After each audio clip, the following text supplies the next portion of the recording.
Okay, let us continue with P chart. So for this time, I'm going to look at P chart based on subgroup size. Yeah, the first part will be P chart for constant subgroup, and secondly, P chart for variable subgroups or different number of different sample size of the subgroups.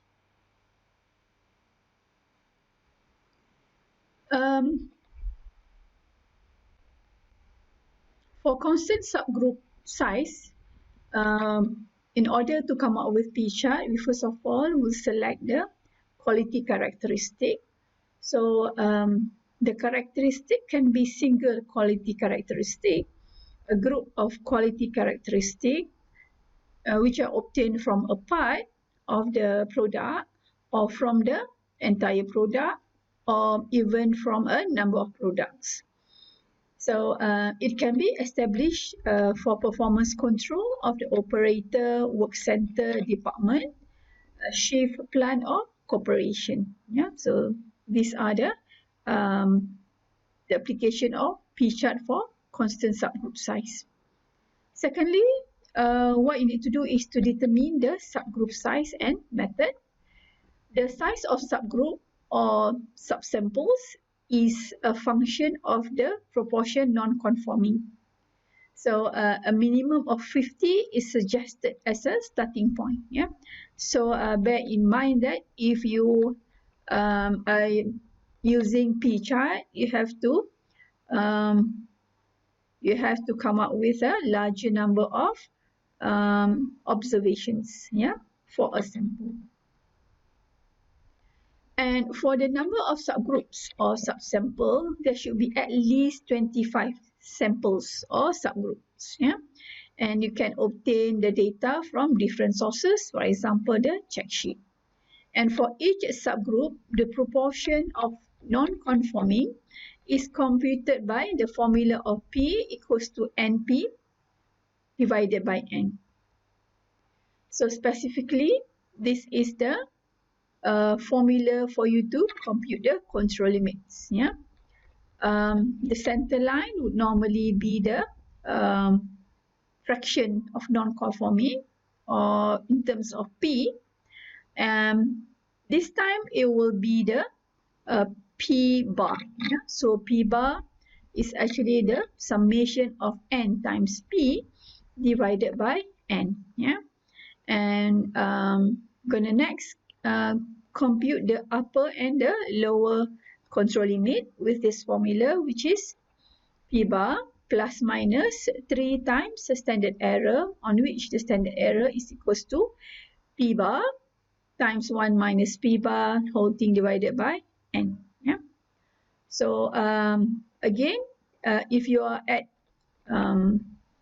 phase 1, then you have to check for the estimated parameter. Yeah, it will identify, or it will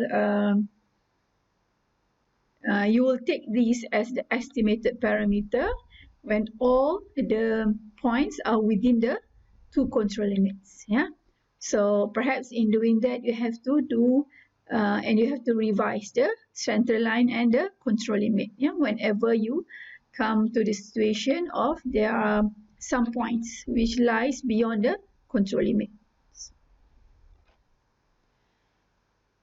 Now, for P chart of different subgroup size, meaning to say you have a number of subgroups, yeah, but the number of some observations within subgroups are different from one another. Okay, so as usual, you collect the data and you need to determine the trial central line and control limit. Yeah. So this is important because the subgroup size changes every day. Therefore, the limits must be computed for each day.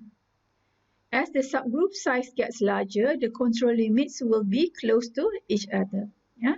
And don't forget to revise the central and control limits whenever you come to the situation of out of control.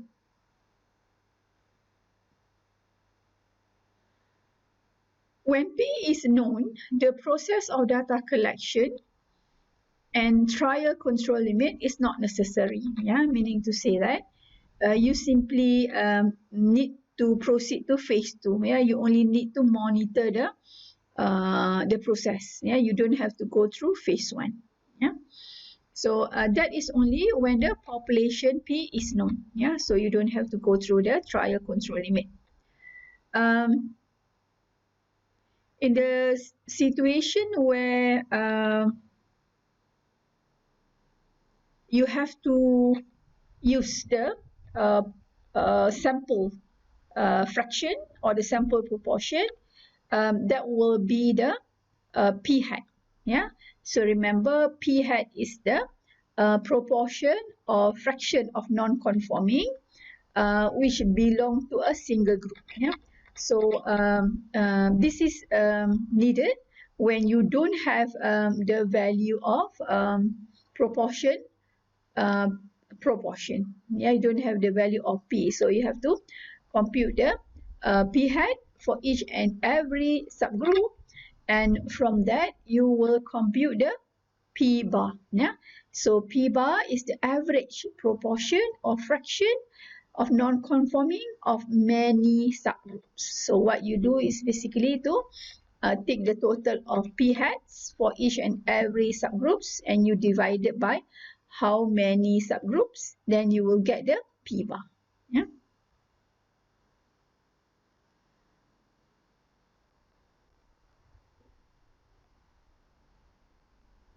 So again, in P control charts, yeah,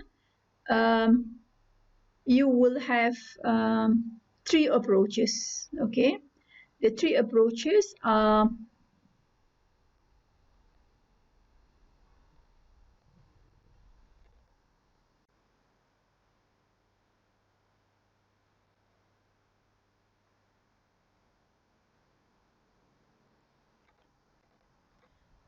okay, come again. Now, if you're dealing with P chart with different subgroup size, there are 3 different approaches. Yeah. So the first approach is the average sample size approach. Yeah. Let me move back again. Okay, right. This is the one. Now, if you are dealing with different subgroup size, yeah, and you want to come up with P chart, there are actually 3 different approaches. The first approach is variable or different sample size. Secondly is average sample size, and the third approach is standardized control chart or the standardized approach of P control chart. Now, under variable sample size approach, you need to compute the P bar. Yeah, you need to compute P bar.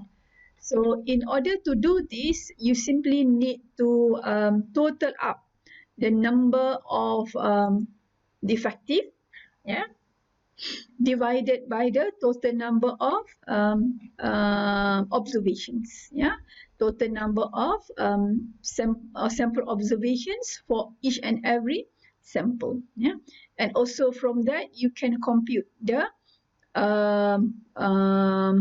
standard deviation. Yeah, standard deviation of the respective subgroup. Yeah. This is important because if you were to deal with a variable sample size, then your upper and lower control limit will be different for each and every sample. Yeah, but in order to compute the upper and lower control limit, you have to use the same P or sample fraction. Yeah, and that will be P bar. Yeah, but you will plus minus with 3 times the standard error for the respective sample. Okay, so bear that in mind. Yeah, so that's why for this formula you look the estimated standard deviation, or rather a standard error, belong to the respective sample. Okay. So in some application of the control chart for fraction non-conforming, the sample is 100% inspection of process output over some period of time, since different number of units could be produced in each period, the control chart would then have variable sample size. Yeah, so we have explained this. We have come through this point just now. And the first approach is a variable with control limits. Yeah, so that's why I explained just now. The control limits for each and every sample will be different. Okay, so the first and perhaps the most simple approach is to determine the control limit for each individual sample that are based on the specific sample size. Okay, that is, if ith sample is of size n, then the upper and lower control limit are given by this formula. Yeah, so note that the width of control limit is inversely proportional to the square root of sample size. So this is basically the formula. Yeah, right. So if you look at this example, this is the example for variable sample size approach. Yeah, so remember, in this example, we are dealing with a sample or rather subgroup with different sizes. Okay, so this is the computation of upper and lower control limit for sample 1 only. Yeah, for the first sample. So for the first sample, you're going to apply the P bar.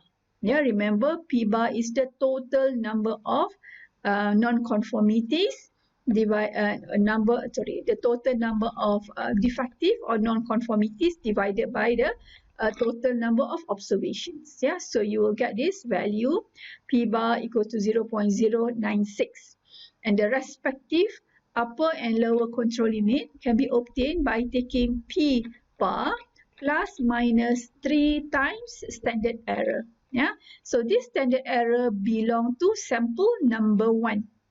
Yeah, but if you look at the formula, you still be using the same P. What makes it different is the sample size. So this sample size belong to sample number 1. Yeah, so you will get this estimated standard error for the first sample. And what you're doing here is you are computing the upper and lower control limit for the first sample. Yeah. So if you look at this data set, yeah, this data set, it consists of 25 samples, and each and every sample, yeah, they have different sizes. Yeah, and you also have the information on the number of non-conforming units. Yeah, number of non-conforming units. Yeah, and non-conformity. Sorry. Yeah, number of non-conforming units. And from there, you will compute the sample fraction of non-conforming for this, for the respective sample. Yeah, and from that, you will also obtain the respective standard error, and you can compute the respective upper and lower control limits. Yeah, so you will see the upper and control limits are not the same. Yeah, it only be the same upper and control limit if they have the same sample size. Yeah, if you notice here. Okay. So by using variable sample size approach, you will come up with a control chart, a P control chart with differing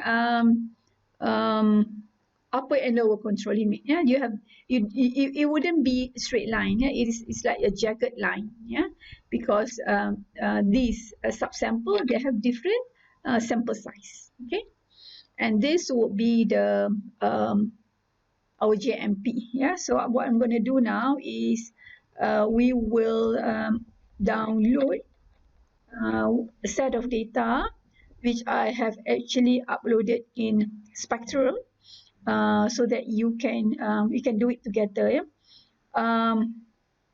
If you were to, okay, if you've done that, it will be table 7.4. Yeah, I'm going to go straight to the table itself. This is your lecture notes. Okay, going back to the data set. I'm doing, okay, right. Okay, this is the data set. Okay, so we would like to come up with a P control chart with a set of data with different sample size, yeah, with different sample size, and this is the number of non-conforming units, yeah, number of non-conforming units. So for example, sample number 1, you have 100 observations, and out of that 100 observation, 12 are non-conforming. For the second sample, you have 80 observations, and out of that 80 observation, there are 8 non-conforming units. Okay, so what I'm going to do now is we're going to come up with a P chart for with different sample size. Yeah? So you go to quality and process, legacy control chart, P chart. Okay, and as usual, your process data will be the number of non-conforming units. This is a sample label, the sample number. Now, you're going to apply the sample size, yeah, because they have different.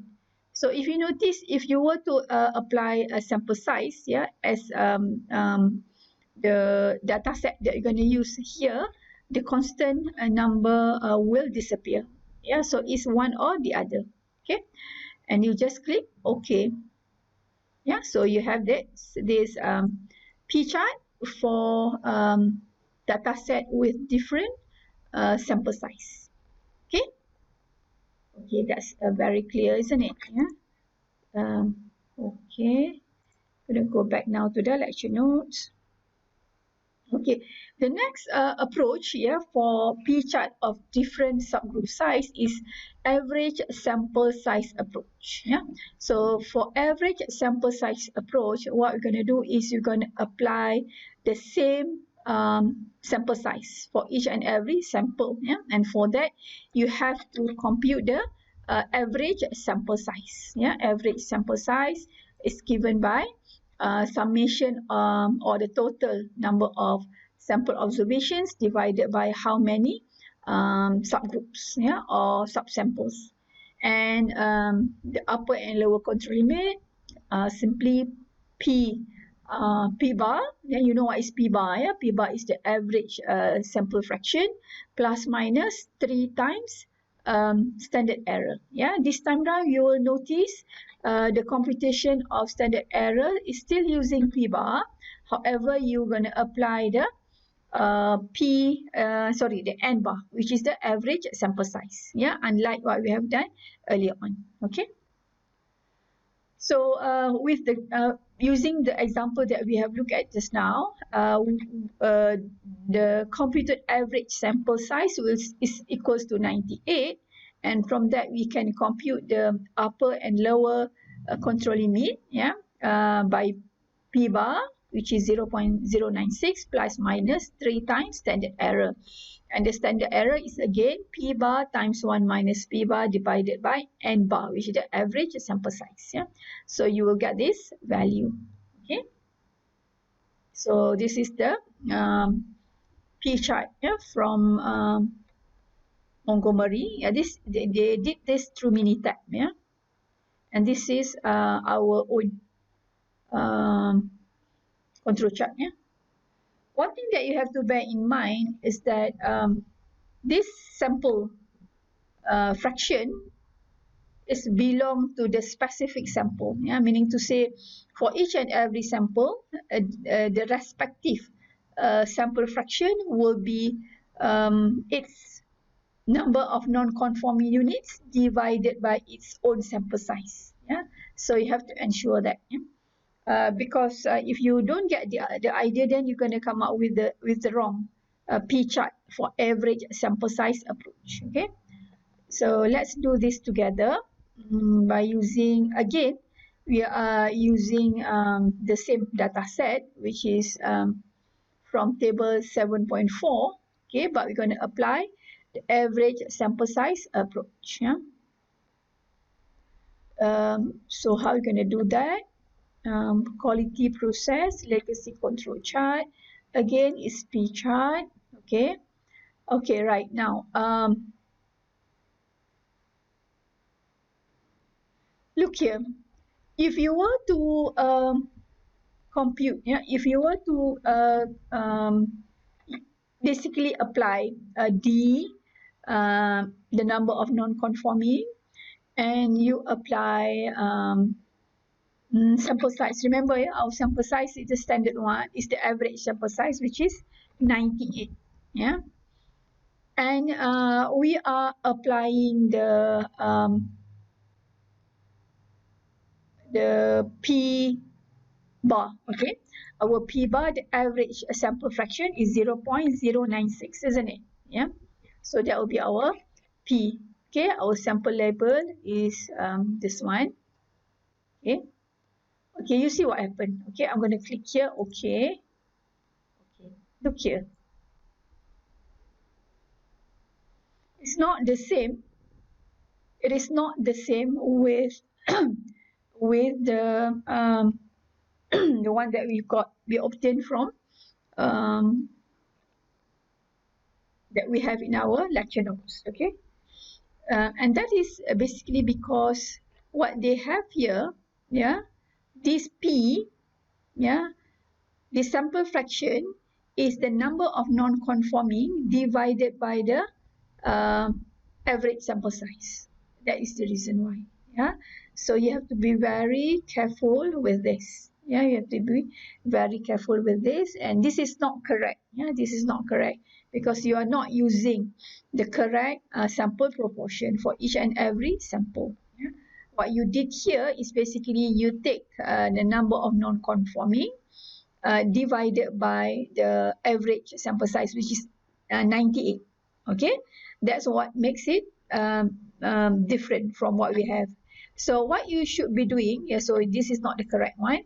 What you should be doing is you should be using the correct sample fraction or sample proportion. Okay, so for that, what you need to do is you need to go back to not this one.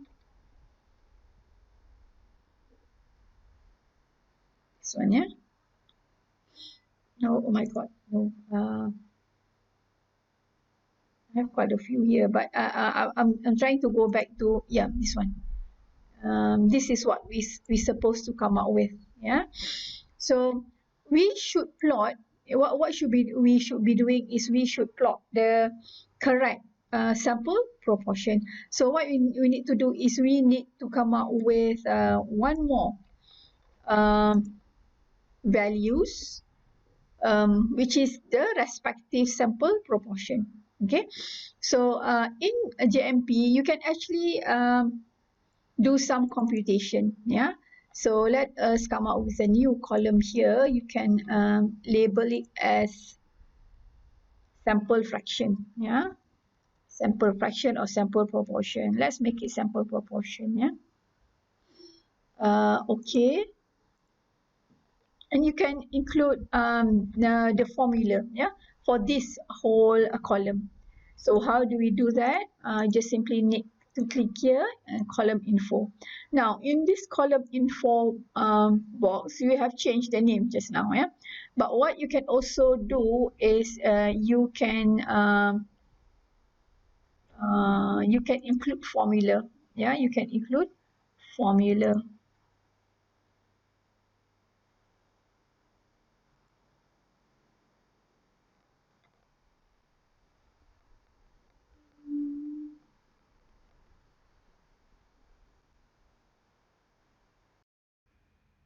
Okay, now again we will be looking at how we can come up with average sample size PE control chart. Yeah, so we're going to go back to our data set.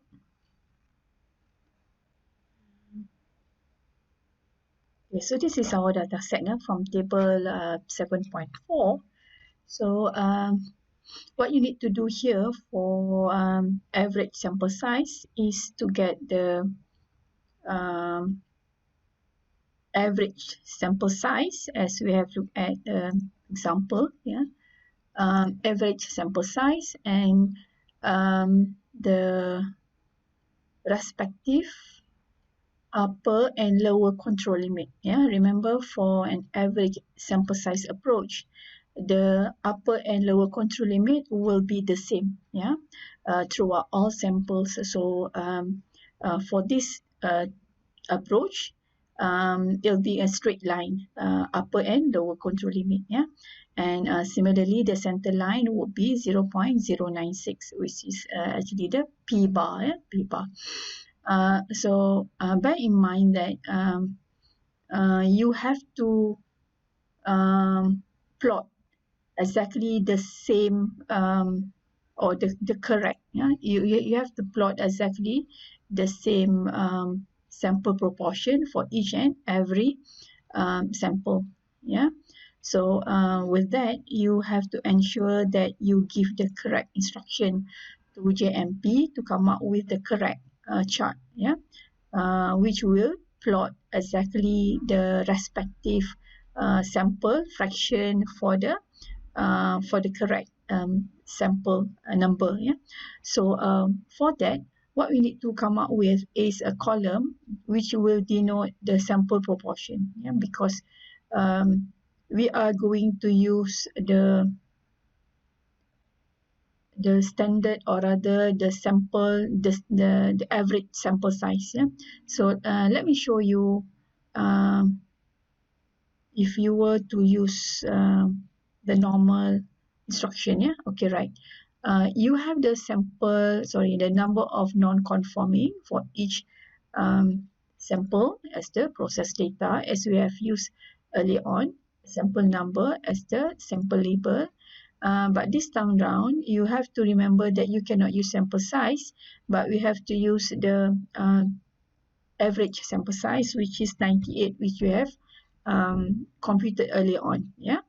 And we know that we have to apply the P bar, yeah, which is the average sample proportion, 0.096, yeah. Now, if you were to do this, yeah, what you get is a control chart on which the plots, yeah, here the points are actually the sample size the number of non-conforming divided by the average sample size, yeah. It is not the respective number of conforming divided by its own sample size, yeah. So we do not want that, yeah. So in fact, this is not the same with what we have in our lecture notes, yeah, which is slightly different, yeah. So you see here, they are not the same, yeah. The one that you have obtained from this sample, from this control chart, and the one that you have in your lecture notes, okay. So what we need to come up with, the correct sample proportion. So in order to do that, we need to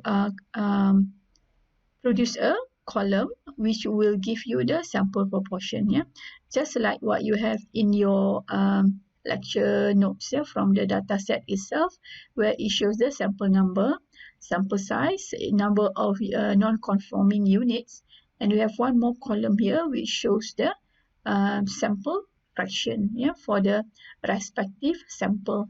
So let's come up with that column in our JMP file, yeah. Show you now. So you want to come up with a new column, you just double click on that, and what we need to change some properties of this new column. So you will right click and you get column info, yeah, right click and you get this dialog box of column info. You're going to name this as sample proportion, yeah. And what we're going to do is you're going to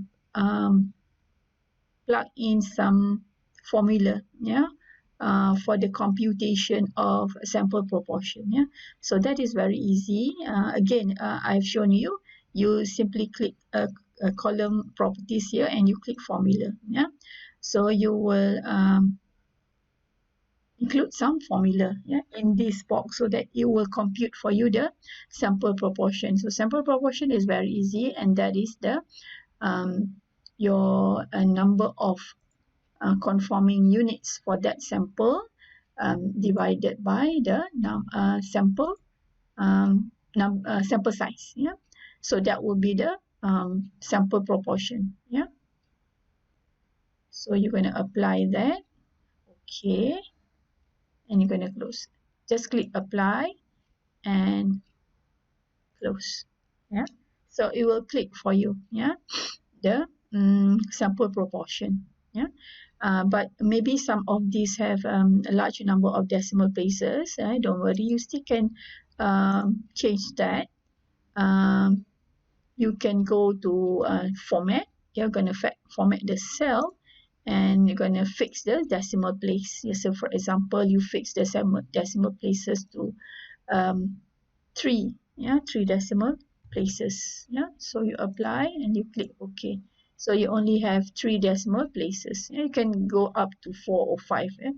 I'll leave it to you. Okay, so now we can come up with the chart itself. So analyze, quality, legacy control chart, P control chart. So the sample proportion now will become our process data. Our constant sample size is the average sample size, which is 96. Sample number is the sample label. Don't forget to specify your stats, which is the average sample proportion 0.096, our P bar, and you click OK.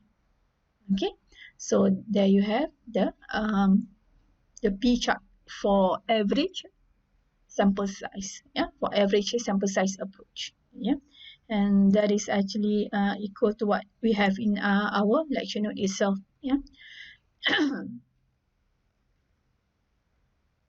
Okay, so that is average sample size approach. Yeah. Okay, now we're going to move on to the standardized control chart. Yeah, the approach. So in this third approach, yeah, we will be using the standardized values, yeah, to be plotted on the chart. Yeah, so the variable plotted on the control chart is given by this formula. Yeah, you know the standard formula, yeah, the Z standard formula, which is sample fraction divided by population fraction divided by the standard error. Yeah, so remember this would be our P bar. Yeah, so where let me read again. The variable plotted on this chart is this formula, where P or P bar if no standard is given. Yeah, so remember, if there's no population proportion is given, then we might as well apply the P bar, the average sample proportion. Yeah.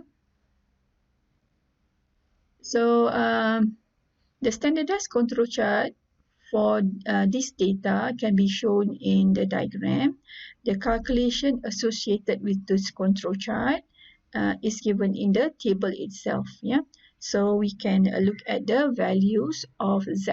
Yeah, so what we come up with is the Z value for each and every sample. Yeah, and the computation for Z is basically the similar, as I mentioned just now, the similar Z standard formula. Okay, but you must remember that the standard error that will be used for each and every sample is the standard error computed based on the respective sample size. Yeah, so do not forget that. Yeah, and only by this we can compute the Z value for each and every sample. Yeah, but we're still going to use the same P bar. Okay, so let us go back again to our data set and see how we can come up with this control chart. Okay, so obviously we need to come up with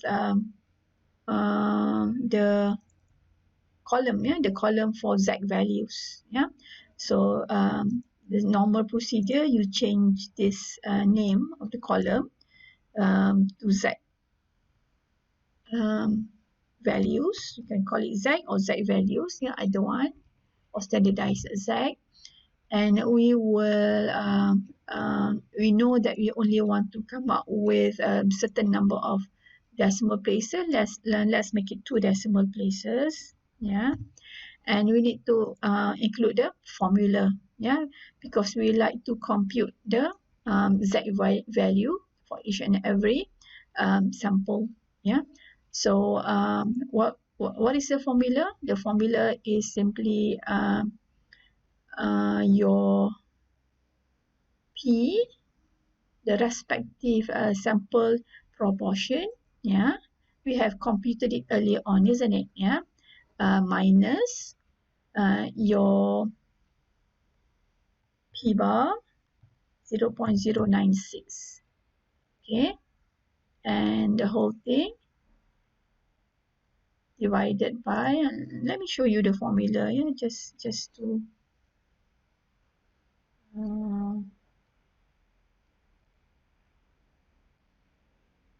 okay, this will be the formula. Okay, now this one.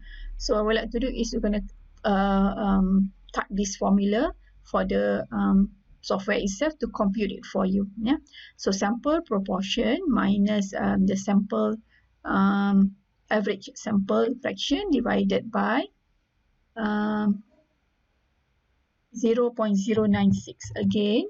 Sorry,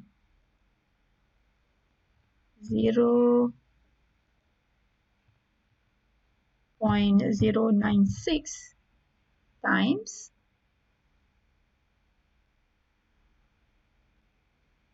times 1 minus 0.096. Yeah, so that will be 0.904. Okay, and the whole thing divided by the respective sample size. Yeah, so this one divided by the respective sample size, and the whole thing should be square root. Yeah, so this whole thing square root. Yeah, so this is square root 2. Okay, so okay, right, so that will be your z value. Yeah, for the sample proportion. Okay, so you click apply. Yeah, and okay. Yeah, so you click apply and okay. Yeah, so it will compute for you the values of z. Yeah, now so what we're going to do here, we will plot our standard standard. Let me put it here so that you can see clearly. Yeah, okay, right. So what we like to do is we like to come up with the standardized approach of P control chart. Yeah, so that's what we're going to do. So if you remember for z values, yeah, our z values will range from positive 3 to negative 3. Yeah, so this means to say you are plotting z values, and z values will have the maximum value of z will normally be positive 3, and the minimum value is equals to negative 3. Yeah, if you remember that. And for z values, the mean will be equals to 0, and the standard deviation is equals to 1, isn't it? Yeah, so that's what we're going to apply for our standardized approach P chart. So we have these z values. We like to plot these z values, but you have to ensure that the upper and the lower control limit is plus minus 3, and the center line is equals to 0. Yeah, because we're dealing with the z values, z scores. Okay, so how we do that? Analyze P chart. Yes, sorry, we are not going to use P chart instead. Yeah, because if you use P chart, then you have to give some values for the for JMP to compute the upper and lower control limit based on the P chart formulas. Yeah, but we're not going to do that. We are going to assign. We're going to come up with our own center line and also upper and lower control limits. Yeah. So for that, we will be using the individual measurement chart. Yeah, IR. Yeah. So again, you're gonna analyze quality and process legacy, but you're gonna use this IR. Yeah. So IR is the individual control chart. Okay. So you click on that. So you're gonna have this dialog box. Okay. Perhaps I close this first, yeah, so that not too many here. Oh, I have too many here. Okay, right. Never mind. So I just show you this. Please bear with me, yeah. Yeah. Okay, right. So we're gonna come up with P chart, but this is for Z value. So the Z value will become the process value. And we want to come up with individual measurement chart, so you can uncheck the moving range chart. Yeah. So for this one, we have to specify our statistic. Yeah. So our statistic is that our sigma. Yeah, our sigma. Okay, sigma here is your standard deviation. Yeah, so your standard deviation is equals to 1 and mean will be equals to 0. Yeah, because we come up with the upper and lower control limit, which is supposed to be plus minus 3. Yeah. Okay, so that's done. Sample label is our samples number. Yeah. Okay, let's see what we get. Okay, there you are. Okay, so that will be our P chart, but this is standardized approach. Yeah? So what you have here are actually the Z values, yeah, for each and every sample, and your for this chart, the upper and lower control limit is simply plus minus 3 because that is the maximum and the minimum value for Z scores, and the central limit will be equals to 0. Yeah, so remember that this is based on the individual measurement type of control chart. Yeah, so that's what we have in our, as shown in our lecture notes here. Okay. So these are the one that produced by Montgomery. Yeah, and this come from our JMP.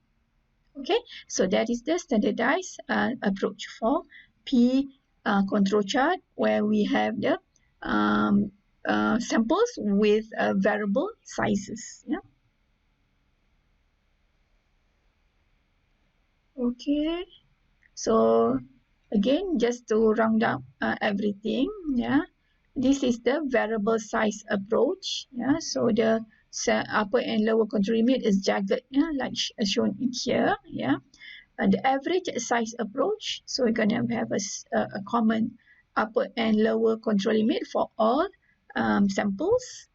Yeah, and this is our standardized control chart. Okay, right. So what I have here are the values. You can have a look at all these values, yeah, based on your control chart. Let me show you. Okay, so you have this the two control charts, yeah. So this is the average approach control chart. This is our standardized approach control chart. Yeah. So what you can do is you can see all these values from your table itself. Yeah. Based on the table itself, you can give some instruction. Yeah? Based on the control chart itself. So this is the average approach, average sample size approach. So you can right click and you can click save limits, or rather save summaries. Yeah, save summaries, and you this will pop up. Yeah, a new file which will show you the average values. Remember, yeah, this is for this chart. Yeah, so this is the sample proportion which belong to each and every sample. The average value, the center line, is the standard the P bar. Yeah, and the upper and lower control limit computed for all samples are the same. Yeah, throughout all subgroups. Okay, You can also have a look at the values for your standardized control chart. This is your standardized control chart. Yeah, it comes from the individual measurements. Yeah, individual control chart. So again, you can click this and save summaries. Yeah, so if you were to do that, you can also see the value of Z. Yeah, so what we did just now is we compute. Yeah, um, you compute the Z, yeah, because you want to plot. Yeah, but again, you can have a look at this value if you click summaries, where you can check the center line values as well as the upper and lower control limit. Okay, so okay, right, so that is our P chart with variable sample size. Okay, right, gonna move on to okay, right, I'm not gonna do this. Yeah, okay, right. So let us move on to control chart based on the number of non-conforming. Yeah. So this time around, we are looking at the number itself. Yeah, we are not looking at the sample fraction. We are looking at the number itself. So the number of non-conforming chart is known as NP chart. This is easier for operating personnel to understand rather than the P chart, yeah, because we look at the actual number, the counts. Yeah. So the limitation that this chart has is that the subgroup size needs to be constant, yeah, which means to say that if you're dealing with subgroup size which are different from one another, you cannot apply NP chart. Okay. So if the fraction of non-conforming P is unknown, then as usual, you have to estimate the P based on sample values. Okay. So the control limit of NP chart are based on binomial distribution, and the center line is the average of number of non-conforming items per sample. So this is the formula. If standards are given, then you simply apply the population proportion. If not, then you have to rely on the P bar, or the sample and the average sample proportion. Yeah. So this is the formula for upper and lower control limit. NP plus minus 3 times the standard error, and the standard error is simply NP times 1 minus P. Okay.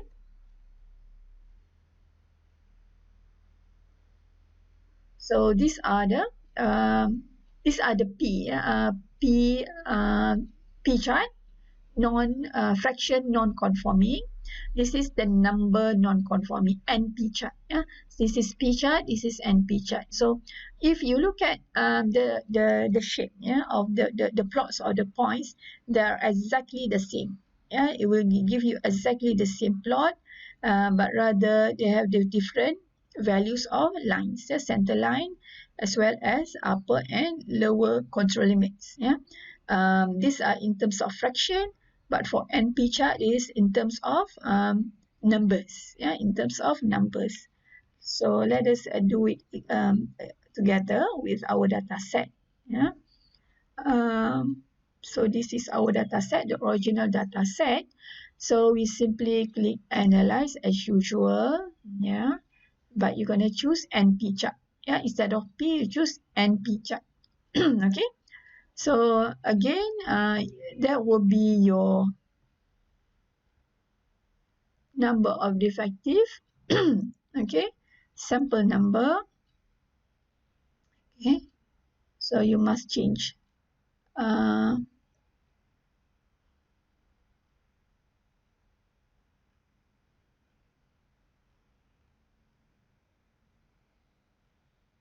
Okay, what was the formula? Yeah, I have to check back again. The center line is NP. Okay, n times P. Okay, right.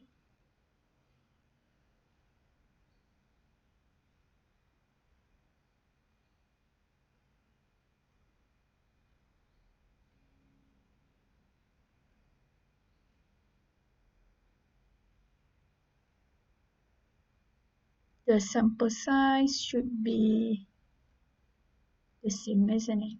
Yeah.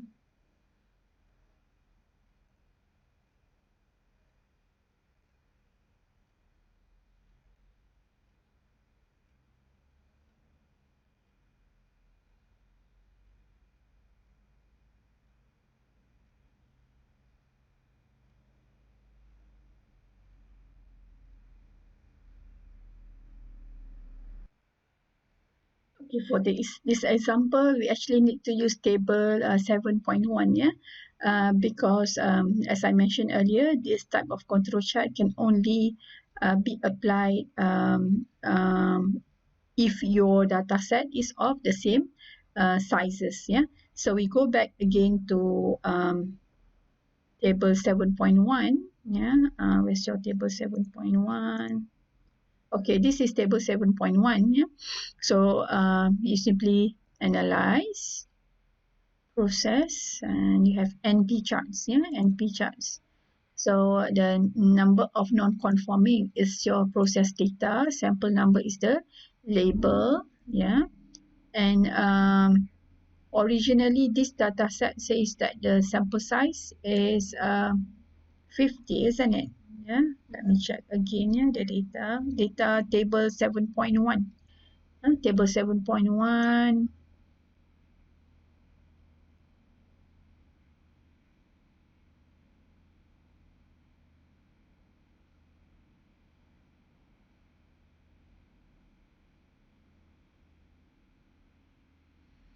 Okay, and equals to 50. Okay, correct. So let us proceed with this. So our constant sample size is 50.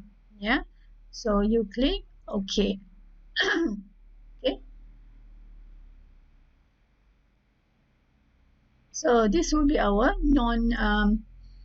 NP chart, yeah, the control chart, the P chart for non-conforming. Yeah. So you see here,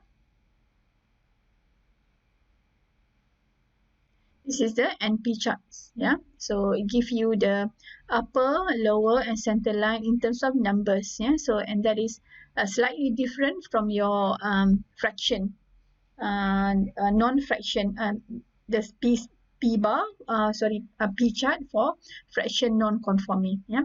So these two come from the same data set. Yeah. As you can see, we have 30 subsamples. Yeah. 3 subgroups. This is for the P chart. This is for the NP chart. Yeah. Okay, right. So let us move on to the next part, which is control chart for conformities. Yeah. So again, we have defined the difference between defect and defective. Yeah, where defect is a single non-conforming characteristic of an item, whereas defective is an item that has one or more defects. Yeah.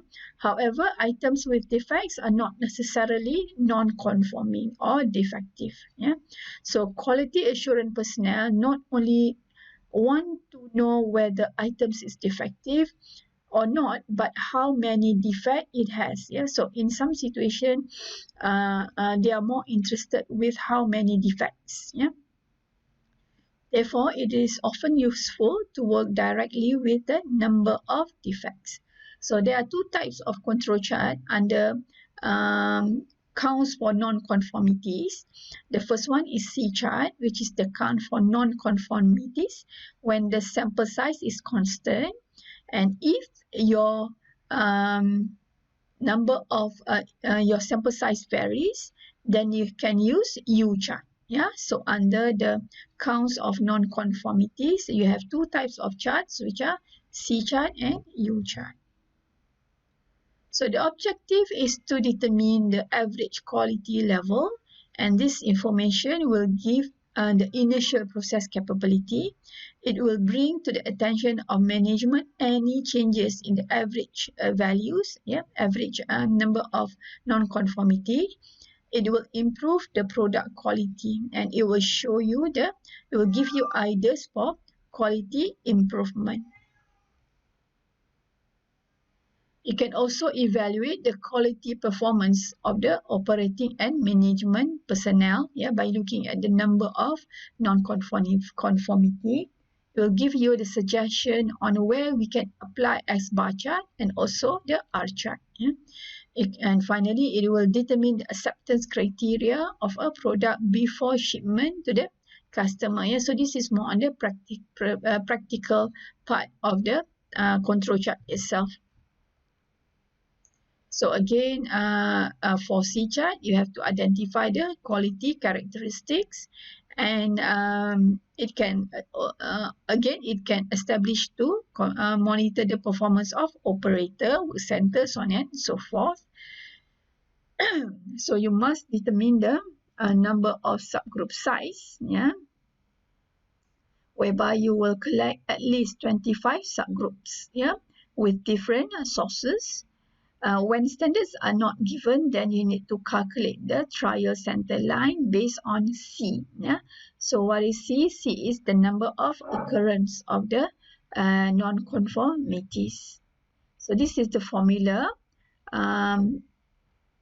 for C control chart, whereby if you don't have the C value, then you have to rely on the sample data, and that can be computed by taking the total number of non-conformities divided by the total number of subgroups. Yeah, so that will give you C bar, and the upper and our lower control limit are C bar plus minus 3 times the standard error. So standard error is simply square root of the C bar itself. Okay, so let's look at one example here.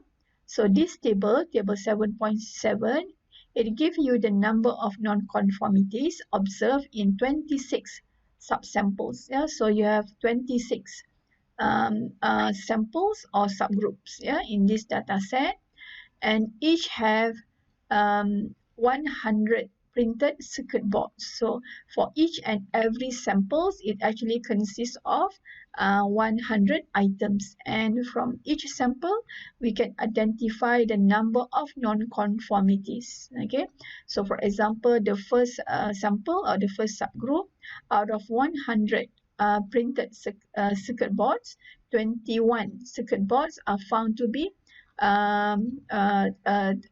are the number of non-conformities found, yeah, found from the 100 printed circuit boards. Okay, so we need to come up with a C chart for this. So remember, the total number of non-conformities for this data set, or from the 26 samples, are 556. Yeah, you simply total up this number, and the number of sample is 26. Yeah, not 21. 25 is 26. Okay. So the computation is simply you take the total number of non-conformities divided by the total number of samples, which is 26, and we come up with C bar equals to 19.85. Okay, 19.85. And if you were to plot, you will have this C chart, yeah, and the computation is shown here, yeah, by using the formula that we have looked at earlier on.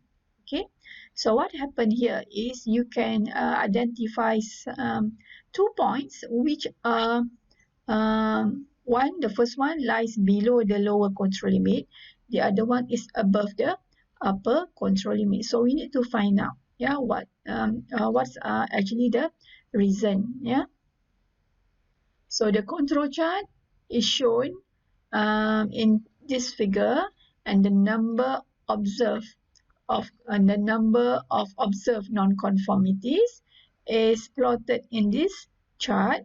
2 points plot outside the control limit, which are sample number 6 and sample number 20. Okay, so investigation of sample 6 revealed that a new inspector has examined the board in this sample, and that he did not recognize several of the types of non-conformities that could have been present. Therefore, the unusually large number of non-conformities in sample 26 and sample 20 is also observed due to the temperature problem. Yeah, so the problem for sample 20 resulted from a temperature control problem, yeah, which was subsequently repaired. Therefore, it seems reasonable to exclude these two samples and revise the control limit. Yeah, so the revised control, or rather the center line, is now 19.67, and the revised control limits are 32.97 and 6.36 respectively. Yeah, so these become the standard values for the next period that can be compared. Yeah, so what we have is we have additional data. Let me see, 20 new sample. Yeah, we have a new samples, and each still consists of 100 bob. Yeah, have been collected. The number of non-conformities in each sample is noted, recorded, and these points are plotted on the control chart. Yeah, so the second control chart, the second C chart, does not indicate any lack of control. Yeah. However, number of non-conformity is still high. Yeah? So if you look at the first control C chart, yeah, you have two out of control points, and you delete them, and you come up with a new C chart. Yeah. So after deletion, this is the C chart.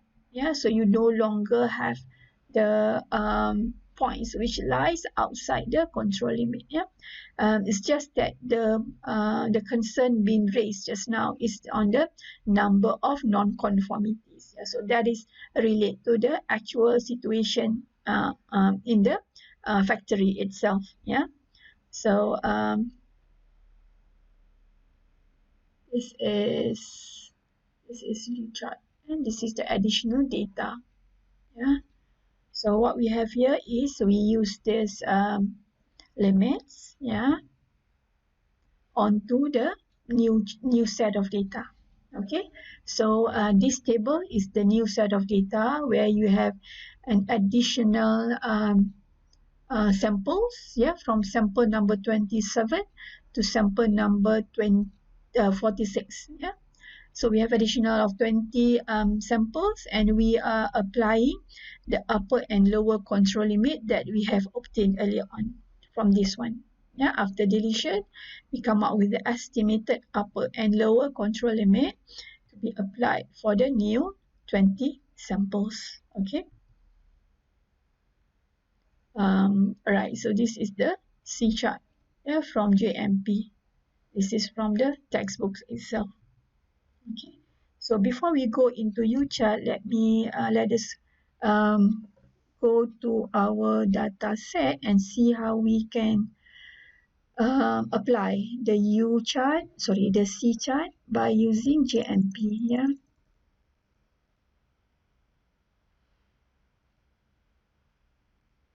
So the data set comes from table 7.3. Yes. Table 7.3, you have to download the data set. Yeah.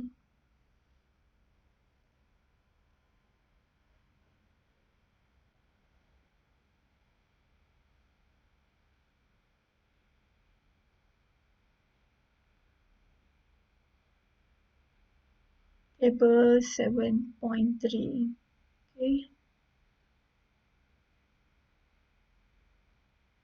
It should be here. Sorry. Okay, right. This is the table. You have table 7.5 rather. We have used 7.1, 7.4 for variable sample size, and 7.5. Yeah, 7.5. Let me see.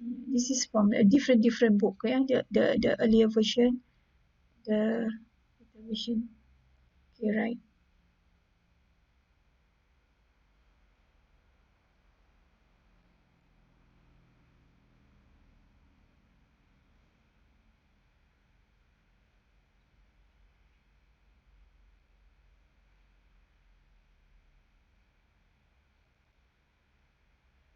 7.7.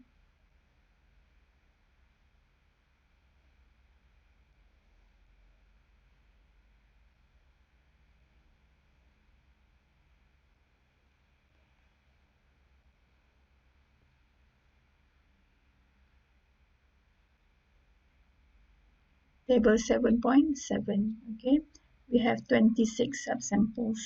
Okay, right. So that is our data set. We have 26 subsamples, subgroup. Okay, great. This is correct.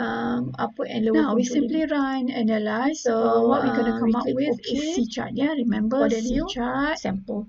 Add sample. So this is our C chart. So this is phase, and the number of applying the parameter is our process data phase 1 onto phase 2. Yeah. Okay. So that is phase 1 and phase 2. What is our sample size just now? We have 100. Okay. So I hope you got it. We have quite a bit to do. Yeah. In the each sample. Okay. Control chart for attribute, isn't it? Yeah. Yeah. So here you have okay, before deletion. This is our data set. Yeah, this is our C chart. Yeah, where we have looked at 2 points, which the first one is sample number 6, and then the next one is sample number 20. Yeah, so from the action notes, we have looked at how this the assignable courses which has caused this 2 points to be lower than the lower control limit and beyond the upper control limit. So it gives us the a good reason for us to exclude this two data set. Okay, and after deletion we can come up with a new C chart. Yeah, so let's do that together. So it looks like the out of control come from sample number 6. So we're gonna exclude this, and also sample number 21. Yeah. So we will also exclude it. 21 or 20. Let me see. Sample number 20. 6 and 20. Yeah, 6 and 20. So we're gonna exclude that from our data set 20. Yeah. So you right click and exclude, and you run it once again. Analyze C chart.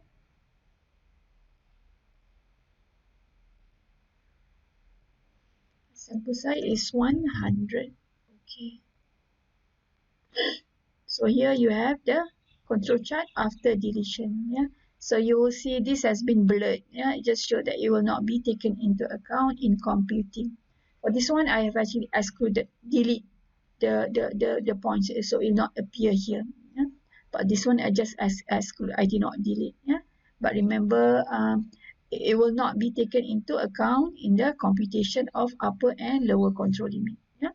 So there you have the control limit for the C chart after deletion. Next is we're gonna apply this for the new data set. So don't forget to save limits. Yeah. So you're gonna save limits for this from this chart and save under in your file. Yeah. So this is limit tables. I've done it before. So limit table 7.1 after deletion. Yeah. Okay, gonna close this, and let's look at the new data set that we have in Spectrum. That will be table 7.7 at sample. Yeah. So this is actually the new data set for us to apply the estimated parameter from the reference sample that we have obtained in phase 1. So we are now in phase 2. Yeah, in phase 2 you normally been given a new data set. So we have 20 subgroups or samples for our new data set. This is phase 2. So we're gonna run the C chart by using the estimated parameters that we have obtained from phase 1 just now after deletion. So again, here you are putting the values here, 100 circuit boards, and you have to get limits.